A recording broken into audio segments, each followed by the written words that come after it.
Today I'm gonna randomly throw this dart at a map of Connecticut. I'm gonna show you the history, I'm gonna show you the best things to do. Let's see where it takes us. Completely random.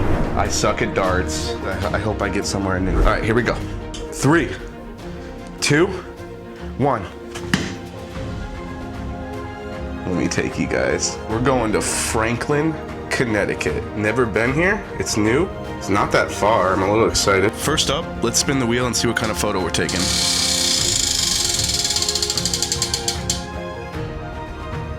Long exposure. Hopefully they got some moving water there, otherwise I don't know what I'm gonna do. I gotta be creative. We're gonna get a long exposure photo in Franklin, Connecticut. Let's head out.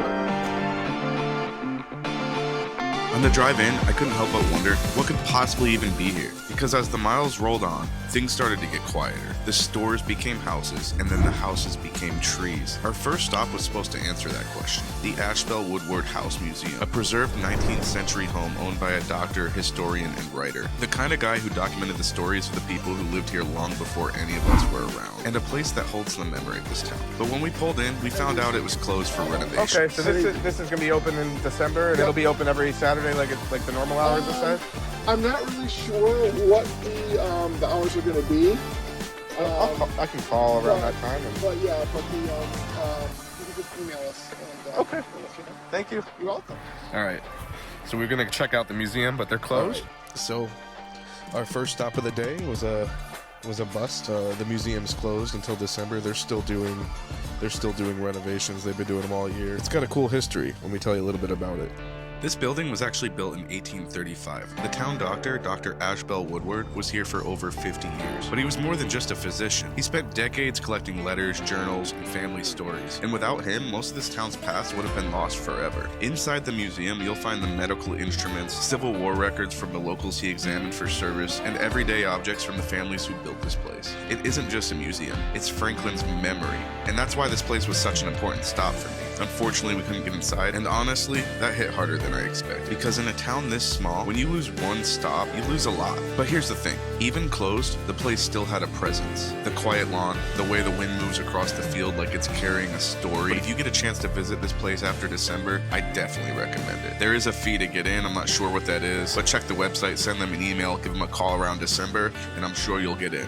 Then I looked for more things to do near my location, and what I found excited me, especially given my challenge. Our next stop is where I'm gonna go try to get my long exposure photo. Let's go check it out. Let me show you where we're headed. And that's exactly what I love about these spontaneous trips. If the plan falls apart, something better usually takes its place. So we headed to Bailey's Ravine. And because Franklin's a small town, everything's right down the road. When we pulled up, I could tell I was about to find something magical. Just from the farm and the pond and the geese, I knew that this trail was gonna have something amazing. If you've never heard of it, you're gonna be glad you know about it now, because this spot feels like a secret. All right. This is the ravine we're going to. It's definitely very pretty and peaceful here. The parking's on the main road over there, but we just pulled off to the side here. Probably illegally, but that's okay. All right, let's go. Look, guys, Bailey Ravine in memory of Helena E. Bailey Spencer, 1877 to 1977. That's 100 years old. In memory of Felice Marnicki, always find beauty in nature. And that's what we're doing right now. There's some beauty here. I'm gonna go set up my tripod. Where should I set up, Allie? You got the eye. I got Allie collecting me some extra leaves to put in the foreground. Let's get that slow exposure. I'm gonna put this on here now. All right, I got the ladies rushing me. I've been here for a while. Long exposures take a long time. It's only one thing is like everybody's always waiting on me. Like every photo takes like what, 2 minutes when you're doing a long exposure. I think they're coming out pretty amazing. I can't wait to show you these photos at the end of the video. This is such a pretty location. I would come back here anytime. To see this beauty, you have to come check this out if you're ever around the Franklin area. This is a beautiful ravine, a beautiful waterfall. This made my day. The air felt cooler up there. Time slowed down, and I definitely got the photo I came here for. But before I show you that, it's time to find something good to eat in town. And in a town this small, your options are pretty limited, but that didn't stop me from finding something amazing. All right, we're at Valeri Mexican Restaurant in Franklin. Let's go check it out. I'll tell you right off the bat, it smells absolutely delicious. We found this little Mexican restaurant tucked away into a little plaza. When we walked in, we were pleasantly surprised by the ambience. And we just had this feeling that it was gonna be a great dinner.